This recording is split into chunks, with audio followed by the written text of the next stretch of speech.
امام حسن رضی اللہ تعالیٰ عنہ فرماتے ہیں امام حسن نے کوئی لمبا وقت نہیں اپنی والدہ کے ساتھ گزارا، چھوٹے تھے تو سیدہ فاطمہ الزہرا رضی اللہ تعالیٰ عنہ وصال کر گئیں۔ پر شیر خدا کے پتر کی بات دیکھیں، امام حسن کہتے ہیں لوگوں میں جب تھوڑا سا باشعور ہوا اور مجھے چیزیں تھوڑی سی دکھائی دینے لگی تو میں نے کبھی اپنی اماں کے ساتھ ایک پلیٹ میں کھانا نہیں کھایا تھا۔ حضور ساری دنیا کھاتی ہے تو آپ نے کیوں نہیں کھایا؟ تو فرماتے ڈر لگتا تھا کہ کہیں ایسا نہ ہو کہ جس لقمے کی طرف میری ماں اپنا ہاتھ بڑھائے کہیں میں نہ اٹھا لوں، بے ادبی نہ ہو جائے۔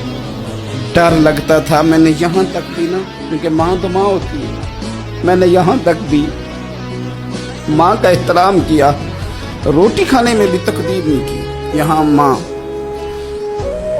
وہ کہتی ہے پیر صاحب انہوں دسیا جے نا کہ میں تانوں آکھیا سی، انہیں گلاں چانوں آکھیا جے میرے نال بولے تھے صحیح کرے، انہوں دسیو نا میرے نال بگڑ جائے گا، انہوں آکھیا جے نا میں تانوں شکایت لائے، پر نا انہوں گلاں سمجھایا جے کہ میرے نال اچھی نہ بولیا کرے، میں تکلیف، انہوں آکھیو نا۔ او یار کیا کائنات میں حضور سے بڑا بھی کوئی ہے؟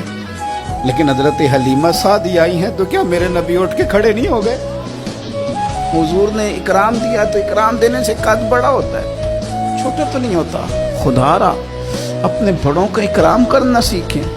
انہوں نے کسی نے آپ کو جگہ دی ہوگی، کسی نے آپ کو نوکری دی ہوگی، لیکن ماں باپ نے تو زندگی دے دی، اولاد جوانیاں دے دی، سارا کچھ دے دیا، اور بچے ہیں کیوں سمجھتے نہیں؟ احترام کے جذبے اپنی طبیعت میں لائیں، بے ادب نہ بنے، سوء ادب نہ کبھی کریں آپ۔